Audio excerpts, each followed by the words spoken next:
Hello, it's Olga Lynn. I'm going to do a hem on a sweater knit with a twin needle. This is the twin needle hem I did on my St. Cloud sweater, and you can see it's nice and stretchy. This is how it looks on the other side. This is the big secret. It's fusible web. Mine doesn't have a backing. You might have some with a paper backing that looks like this. After you've determined your hem, the first step is to mark it on the wrong side with a fabric marker. My hem is going to be 1 inch and my fusible web is 7/8 of an inch. Here's my fusible web, and I'm going to put it right above the line that I marked before and fold the hem up. It covers the entire web, and I will press with my iron.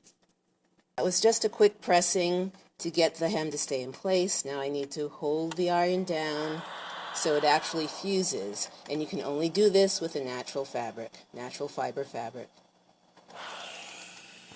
This is what the hem looks like on the right side. I need to really let it cool, and this is the twin needle I'm going to use. Size 80 will work with this fabric. My machine is now set up for twin needle sewing. I have 3 threads, 1 from each needle and 1 from the bobbin. This paper's here so you can see it. My machine is set up for a straight stitch.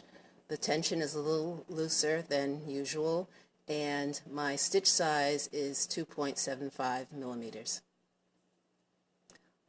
I always like a guide when I sew, and right now the left side of my presser foot is right up against the edge of the top of the hem. I can feel it and see it.